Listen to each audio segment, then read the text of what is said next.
Good morning mga boss! Welcome ulit sa channel ko. Nga ulit si Angelo ng AS Rabbit Tree Philippines. Nandito tayo ngayon sa aking rabbit tree, munting rabbit tree yan. Yung ginagawa nating rabbit tree.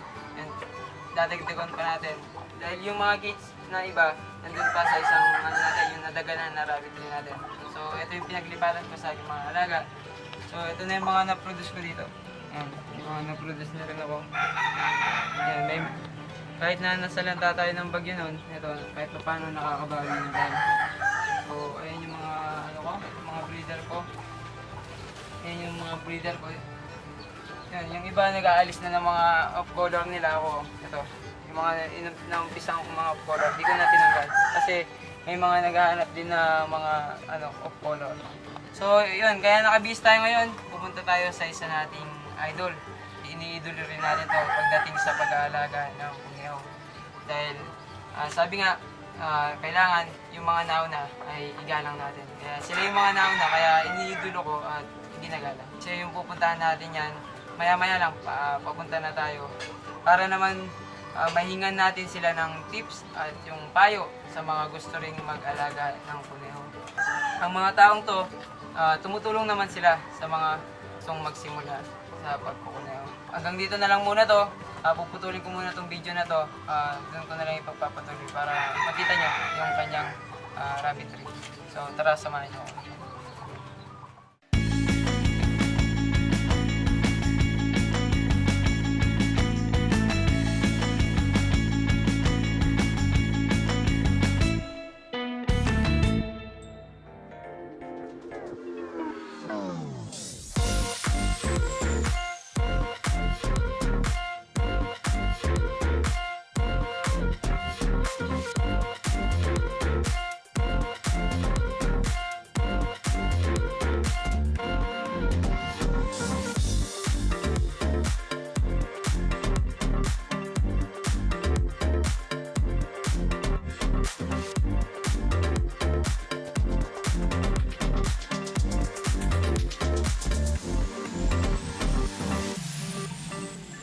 So, yan mga boss, nandito na tayo sa ating pinupuntahan na rabbit tree. Sinasabi ko kaninang umaga sa inyo. So, nandito tayo ngayon sa Waymay Rabbit Tree and Farm. Ang may-ari na to, owner by Mr. Brian Yap. So, wala siya ngayon. Ngayon, makakapanayam natin ang kanyang farm manager, Sir Alvin Flores. So, hihingi tayong tips sa kanya sa mga gusto magsimula, at yung may mga rabbit na gusto umili ng purebred o mag-upgrade na sinasabi. Ayan, dito sa Waymay Rabbit Tree, may mga fancy sila at meron ding mga meat type. Mamaya ipapaliwanag din ni Sir Arvin kung ano yung mga pwede na pang meat type at yung mga fancy na pumapasok na fancy. Tulad ng mga, alam ko, yung yung Flemish Giant, kino-consider nila yung iba as fancy. Pet type. Pet type, ganun. So, eto sir, mga Ito, meron kami dito Lionhead, meron kami Dark, tapos Lionhead again, we have also here Mini Rex, ito Mini Rex, we have here English Angora, ito yung mga, yes, English Angora, ito English Angora with her babies, English Angora, meron tayong English pa rin, English Angora, English, meron tayong Himalayan dito. Ayan, mga nabibiktima rin. Ayan, tingnan yung mga Himalayan. Yung iba, pag nakita yung ganyang itsura, kali yung agad pumapasok sa isip nila. So ngayon dito, papakita sa atin ni Sir Alvin kung ano, at ipapaliwanag na rin kung ano yung mga, ayan, yung mga kali at Himalayan. Ayan. Small breed kasi ang Himalayan compare sa Kali. Pero kung makikita nyo, same sila ng color pattern kasi yung Kali, yung color pattern ng Kali is nanggaling sa Himalayan. Bali, cross ang Himalaya ay ang California ng Himalayan, New Zealand, tsaka Chin.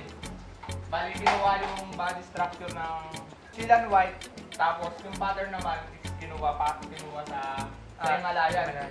Pero hindi porkit pinag-cross mo kagad yung Himalayan tsaka New Zealand, California. ang labas is Cali na. So mahabang procedure pa yun. Marami pang salin lahi bago natin malabas yung pure breed na yun about sa purification naman.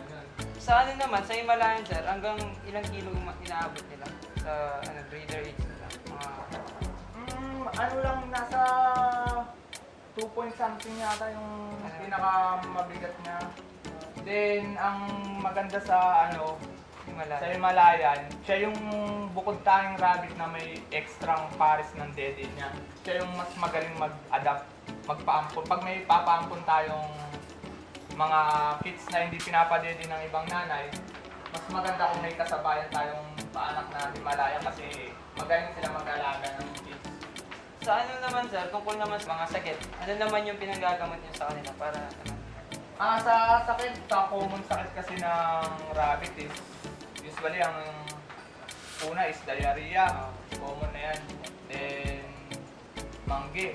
Yung mange na parang galis. mastitis din sir? Oo. Yung may mastitis, kung ano naman yung sa infection sa dede. Then, bloated.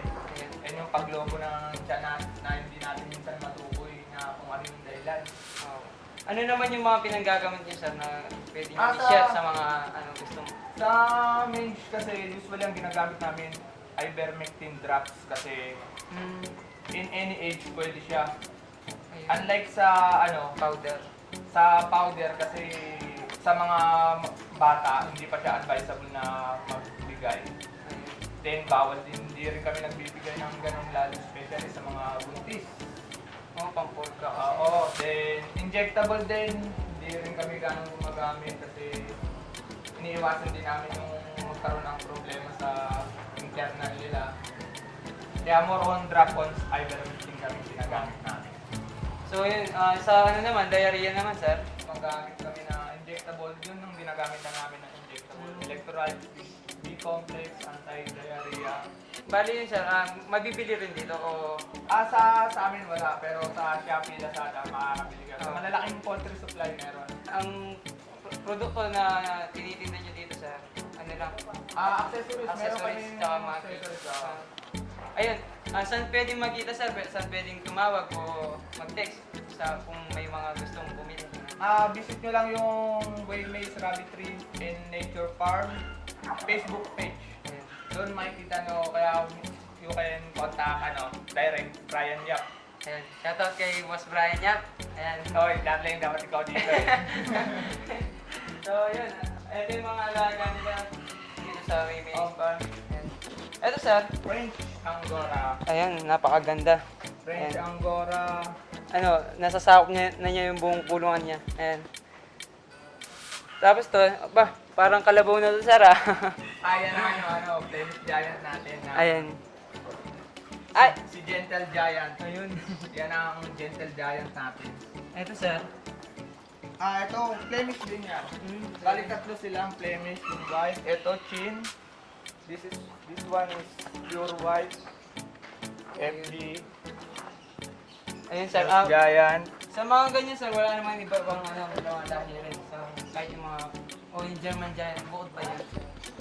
German Giant yung pagkakaalam ko, hindi pa siya recognized ng Association of Rabbit, sa American Association of Rabbit Breeders, hindi pa siya recognized. Bali, ancestor pa rin ng German Giant yung Flemish Giant.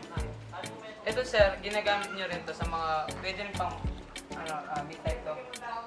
Sa ibang bansa, usually, ang Flemish Giant is considered as meat type. Ang purpose kasi nila, meat, then yung balat ng ang Flemish Giant. Pero, since siya yung Gentle Giant, hindi natin kayang karamihan. Bali, Pero meat type, nasa category pa rin siya ng meat type. ito sir, di nyo binabangga nyo ba yung mga Californian sa mga Ay, hindi. pure breed yung Nagbangga lang ako ng for project purposes sa F1, yung mga pang-giveaway namin. F1 Cali. Hindi. F1 FD, kinocross namin sa New Zealand. Pang bigay-bigay sa mga tropa-tropa. Ano yung pure yun na New Zealand sir? Oo, pure. Tapos May ganti na yung pinapalabas na sir. meron ako doon mga paanak doon Ito, na F1 FD. titignan mo naman natin sir yung mga pang meat type. Shoutout kay Boss Jason, ayan. Yan, ito, meron tayo. Ito na yung meat type natin. So, we have here Californian, New Zealand White. Yan, bali, due date nga is wala pa. Yan, Californian. Ito sir, mga pure breed. Ito, pure breed na tong Cali. Californian White. Ano sir, yung sa Kali ba, ano, base talaga sa, nagbe-base talaga sa markings ka na? O may mga lumilitaw din na, Pag sinabi mo pure Cali, talagang yung markings yung hanapin mo. Kasi marami naglalabas ngayon, kahit F1 pa lang, alam naman natin na ano, May mga- they consider as F, ano na kagad, pure. Hindi may iwasan na may mga daya. ayun. Kasi yung markings nila is nandyan. Habang mainit ang panahon, yung markings nila nawawala. Kapag malamig ang panahon, yun ang kagandahan sa kanila, lumilitaw yung Mga markings. markings nila, nagiging visible masyado yung markings nila. Ito yung mga paanak natin na pure Californian. Shout out sa may-ari, kung kanino ka man. Ayan. Alam mo na. Bali wala nang available talaga ngayon, nasa. So meron pa naman tayong mga available na F1. Kasi hindi kami nagpapareserve.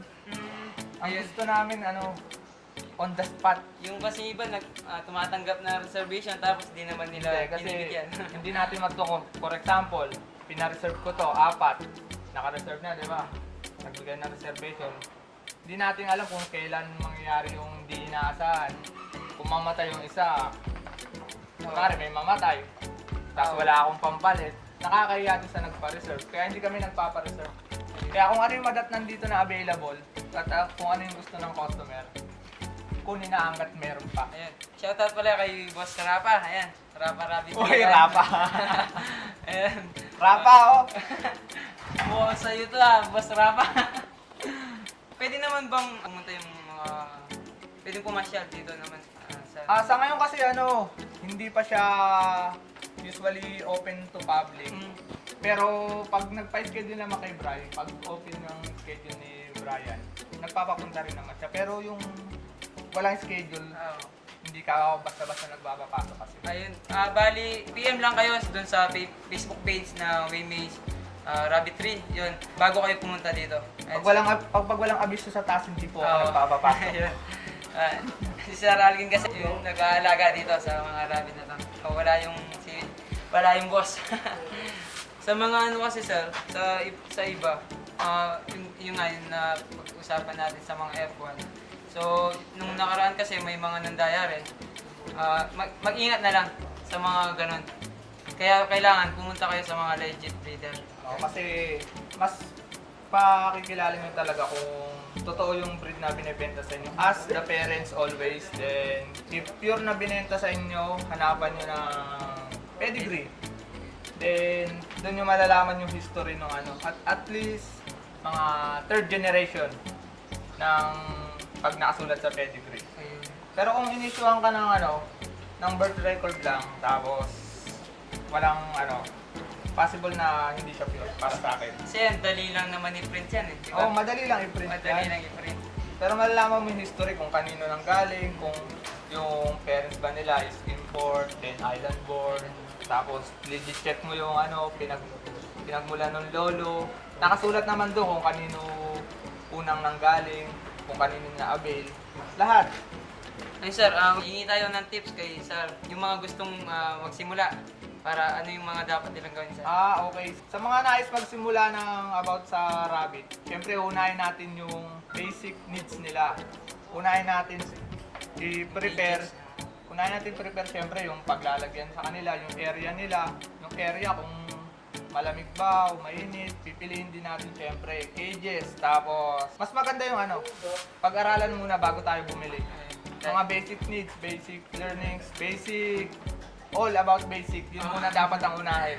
Saka na tayo mag-jump in kasi yung experience na yung magtuturo sa atin ng iba eh. Magbasa-basa na pag gustong pumasok sa rabbit industry. Kasi sa ngayon maraming newbie na bibili ng rabbit. Dahil Dahil uso ang rabbit. Bibili ng rabbit tapos wala kang kulungan, hindi mo alam yung tamang pagkain, mas magugulat na lang sila, matamlay na yung alaga nila, tapos namamatay na. Kaya mas maganda magsimula sa basic. Dito sa Waymaze sir, ano yung mga pinapakain po ninyo? Daily routine po na? Sa amin may schedule. Every morning nagbibigay akong pellets. Tapos sa hapon din, may pellets din. Tapos, huling ronda ko sa gabi kasi nagro-ronda pa ako pag gabi. Nagbibigay ako ng hay sa kanila sa gabi. Tapos, may mga vitamins din niya na ako nilalagay sa tubig nila. Then, sa mga buntis, nagbibigay ako ng kalpmana, pampagatas. May nagbibigay rin ako ng malunggay. Then, Ayun sir, yung alfalfa. Alpan. Nagbibigay rin ako sa mga buntis tsaka sa nagpapadede. May mga anak. Ayun sir, yung ibang mga nabanggit nyo sir, mabibili rin nila yung mga pellets ka na. Sa pellets is, meron tayong kakilala kasi hindi kami dealer ng pellets. Pero may mga kakilala tayo na pwede natin i-recommend nyo. Sir Carlo. Ayan, shoutout. Sir Carlo ng Bulacan, shoutout sa'yo sa Cosmo. Ayan. Cosmo, sila Eldrick. Ay sir, ano naman yung sa mga cages naman, ano yung mga sukat na pwede na Sa mga newbie kasi nagtatanong kung ano yung mga sukat. usually, ang sukat ng standard is 2x2x2. Yan ang kadalasan na standard kasi yun ang suggested ng karamihan. Pero itong gamit namin ngayon is 2x2x1.5. So, kaya ba yung standard 2x2 kasi yung iba, sa loob yung nest box nilalagay. Ito Kaya mas malaki. mapansin nyo. Ito, mas malitong namin kasi yung nest box namin nasa labas. Sa labas ng gumamit. May mga cages din kami dyan na Ayan. mga unang lumang cages na gano'n ang sukat. Ayan, sa mga gustong mag-avail, ayan, wala na kayong, rabbit na lang yung kulang pag nabili nyo to. Bali, kompleto naman si Darling Brian Yap na accessories. Meron tayong JP there, water dish, Oh. yung mga hose meron din tayo. Paano yun sir, delivery o pick up na or pick up? Pwede naman pick up, pwede yung deliver, depende sa mapag-uusapan. Ayun, pwede rin mag-avail yan. Magpa-reserve na kayo ng mga purebred sa mga gustong makakuha ng mga linyada dito sa Waymaze Farm. Yan, tapos meron din naman tayo dito ibang klase ng meat type na para sa iba hindi nila ganong kilala. Meron tayong chin dito. Chinchilla. Chinchilla. Ayan. Bali, ito. Yung mga chinchilla sir, ano lang talaga, wala nang ibang mga lahi rin yan. O American. Meron tayong tatlong uri ng chinchilla. Meron tayong standard, meron tayong giant. Ano pa ba yung isa? Kalimutan ko na. Itong sa aming chin is standard. Tapos, meron tayong giant chin. Meron tayo ng... Meron tayo ng breed pero dito sa Waymaze wala pa. Wala pa. Oo. Ayan. Bali, ito yung F1 natin. Sana yun kasi, gustong-gusto nila yung mga puti eh. Pagdating sa meat kasi, ang gusto nila white kasi pag tinatay, malinis ang balat. Yun. Oo. Kaya, pero sa totoo lang, ilan yung mga ino-consider nila for meat na sir? Madami. Mga ano Kasama ng palomino na hindi naman ganong kilala pero meat type siya, chinchilla, New Zealand White, Cali, then Standard Rex. Yan. Meat type din yung mga yan pero siyempre mga mamahalin Harlequin. Meron tayong Harlequin dito, isang meat type din pero hindi mo rin nanaisin katayin. Oo, dahil sa, napakaganda ng Harley. Harley yan, may mga paanak tayo dyan. Maraming klase ng meat type. Bali ito sir, Mga Indoline naman yan. Ito yung mga Indoline. Kung mapapansin nyo, parang, mas maganda talaga yung mga US line. Ito, meron tayo dito mga bagong paanak na Himalayan. Ayan. Meron tayong mga paanak. Bali, 3 batch yan sila. Ayan. Small breed, Himalayan. Pero tingnan mo naman kung mag-anak. 7, 6, small breed lang yan. Dito sa Waymaze sir, ano yung mga alaga nila na pwede makabili ka? Yung mga available natin na alaga ngayon, itong mga nakalagay natin. Meron tayong Jim, meron tayong ano ba ang available namin? Meron kami Minirex. Fancy. Oo, meron tayong Minirex. Ito sir, mga Minirex siya, Minirex, yan. Yan. napakaganda. So, Minirex. Minirex, back and low. Kaya sa ngayon kasi konti na lang available kasi sunod-sunod yung dating ng bisita natin. Sobra, kaya Nakikita niyo naman sa mga Facebook, post niya. sa mga Facebook page, magkikita naman na mga pumupunta dito, talagang dinadagsa rin itong Mimi's Farm. Dito, hindi lang rabbit yung alaga nila. And marami din mga iba't ibang feathered animals yung kanilang inaalaga. Oo, may mga din tayo dito, ibang alaga na nandun sa sa labas. Pasensya na, Sir Brian, nanggulo kami dito. Kulay brown, yung makikita ng mga sa supermarket. Usually sila yun. Kasi mga puti naman, silky. Silky chicken. At ito yung mga iba pa yung mga Rhode Island sa mga Oo, iba pa yun. paakyat na to, bundok na to kasi. Ito matatagpuan to sa Bataan. Bataan na to sa Dinalupian. Dinalupian to. Meron din tayong gangsa rito. Ang bantay ng swan, maganda yan. Malalaki itlog ng swan. Ayun yung mga alaga dito. Ayun sir, ito aviary naman natin dito. Feather.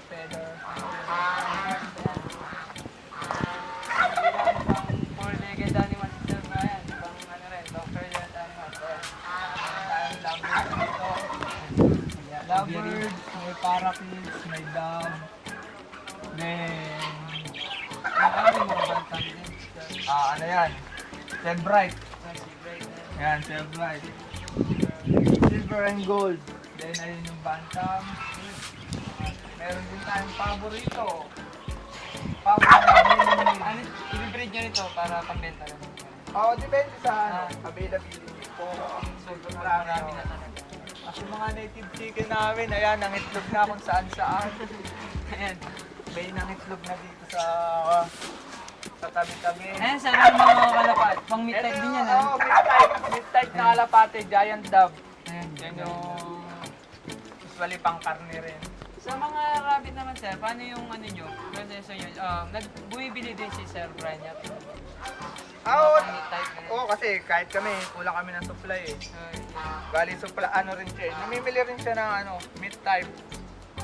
Ano yun? Marami yan. Marami yan. Oo, marami yan. Ano yun, sir? Pinipick up nyo pag marami, ganun. Oo, pumipick up. Meron siya mga tao na nami-pick up. Minsan siya mismo Yun.